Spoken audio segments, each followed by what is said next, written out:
Okay. When and where were you born? I was born in 1947 in a little country town called Cold Spring, Texas. No, that's not. It's not Cold Spring. I was born in a place called Stephen Creek, Texas. Okay. That's where it was. So, so they'll know. Okay. And what's your name again? Pelesteen Johnson. All right. Now, let's see. Okay. All right, Pelesteen, what do you remember about your childhood as far as interacting with the whites in your area? Since I'm from a small town, which was only about 500 people, really I didn't know too much about, uh, you know, white and black. Only thing I remember is that we went to separate schools, but as far as and separate churches. But as far as everything else, we played together and we did fun things together. Hay rides, Mm. going on picnics, everybody would go. Oh, and this was in Livingston? Or, No, this was on the outside of Livingston, across the river from oh, Livingston, Texas. oh, okay, okay. Did your parents ever speak to you about racism or segregation? Uh, my mom did. Oh, do you remember what she said? She just always say that you have to be careful, and that if the signs say no color, we have to remember that we couldn't use that bathroom or either use that water fountain. But where we was from, everybody used everything. But she wanted us to remember that if we go to a larger town, be sure to follow the sign. Oh, okay. Mhm, Oh, it's interesting. mhm. Did you ever have a problem with that?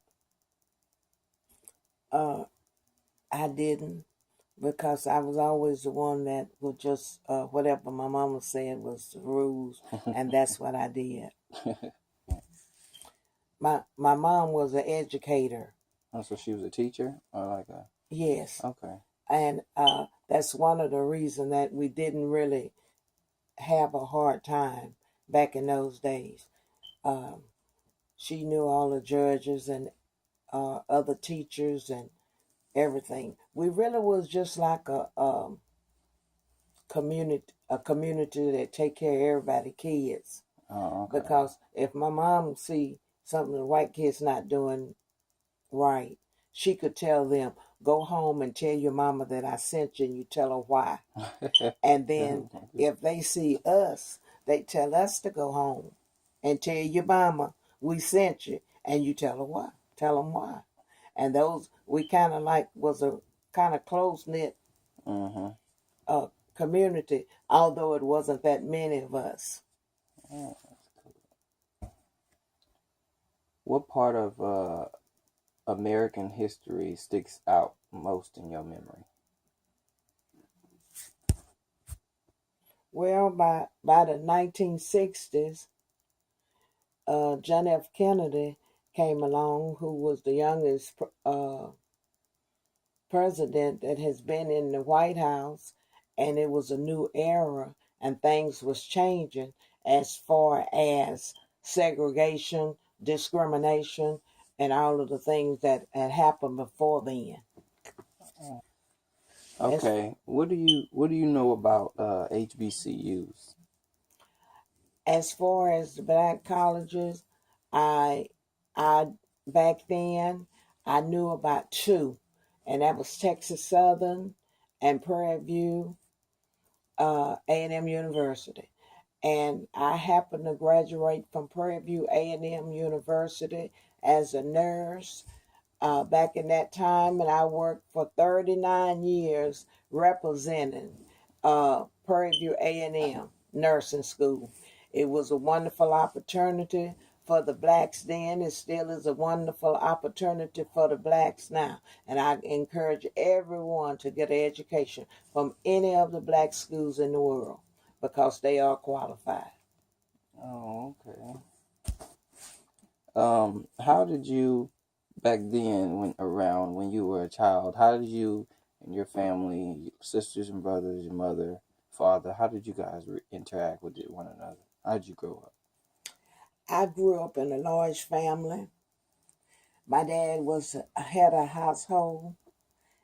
Uh, my mom was an educator. My mom had a baby every 2 years. The family members, someone was always staying with us. Like when she had a baby, she would stay out at least about 2 months, and when she go back, a family member would come in, and the family member would be with us. And then as we grew older, my oldest sister, was the second mom. She would take care of us. She'll go to school. She'll come back. She'll take care of us after she would get back. We were just one big happy family. My mama, I'm child number 10. Oh, My mom would always cook and had a whole neighbor over because one pot of whatever she cooked would feed the whole neighbor. So we always had other kids at our house. We interact with the neighbors. We interact with ourselves. We was first, and the neighbors could come to the house anytime they want to. They was second. We was always like a open shelter for everybody else. They uh, can come spend the night, come go to the game with us, but we never could go to the game with them because my mom uh, made us stay together as a family. do you remember having any white friends? We had white, Do you remember the names? Anybody? the Kurds. The Kurds. Tell me Uh-huh. about the Kurds that you remember. Well, uh, the Kurds, she and her husband had ran the local store. We had one store where we live. Everybody shopped at that one store. You couldn't. You have to have a set day to go to the store to shop because that's just how many people. 500 people shopping Wow. at that one store. They run out. So we would go to the store. The Curls would come to our house. I guess she had about 5 or 6 kids. Hmm. She and her husband had a truck. They would come down and they would bring all their children to our house. But we love for them to come because they were store owners. When she come, she would bring all kind of goodies, candy. She would bring us ice Y'all cream. lucky. She would bring us berries they had picked, something off the tree. But we had an orchard, so we could. When time we would give plums, we would give peaches because her kids came down and we all had to go out and do peaches and pears and everything and peel them. So we that was my mom's best friend, and that was our best friends too. But Mm. if we catch them up under the bridge or something like that, they be throwing rocks. Yeah, we would be throwing rocks and Yeah. we would be doing everything, but we still were family friends, running together. How come everybody in the community like going to your house? Cause my mom could cook real good, and my mom helped everybody in the community with their homework. What's your favorite thing that she cooked? Uh, I can't say, but I know on Sunday, every Sunday, we had fried chicken. Oh. And Yeah. Was that like a tradition or something? yeah, on Sundays, we go to church And and we eat breakfast. And my mom would get up and she would cook breakfast, and then the dinner be done by, lunch would be done by the time before we get, oh before man. we leave. So when we come back, we're looking forward to that.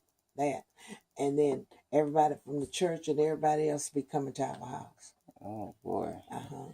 How do you think a lot of communities and families today interact like y'all did? I don't think so because at this time, nobody can tell anybody, children, what to do. Oh. And we was in a little town where, you know, another grown person can send us home to tell what we've done to get our punishment. And you can't do that these days. You can't tell the kids, go home and tell your mama so and so. Why we But can't do that no more? Why you think? because it's just not a friendly environment for that anymore. Um, do you think whose fault is that?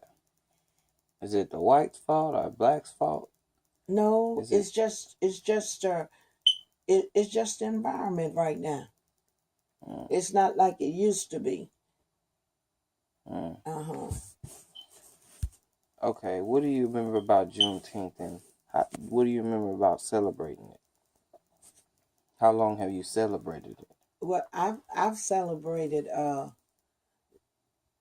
the 19th of June ever since I can remember, because they told me that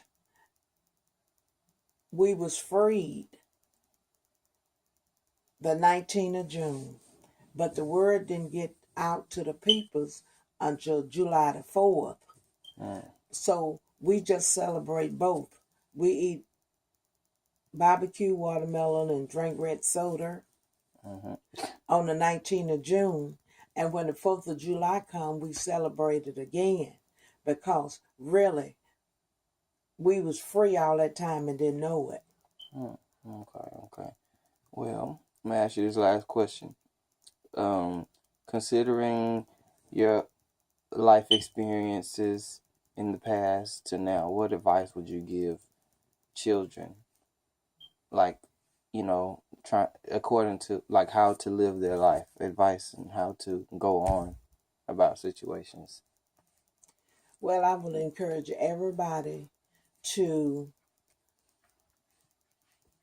get read about the history and continue with the future as it is, but get as much education as you can so that you won't have to say you're down here where you was in the beginning in slavery, because you still can be in slavery now if you don't get an education so that you can be up here to live the life that you want to live, instead of doing the things that half of the people are doing in the world today. Mm-hmm. Education is your number one thing, and that's what I push on everyone. It's not where you go to school, because you don't have a limit on what you can do and where you can go at this time, and everything is out there for you to grab. You need to get as much education as you can and keep on moving, because you never know how long this world will be here. Because the Bible say nations against nations and the nations against nation at this time. Thank you and have a good day.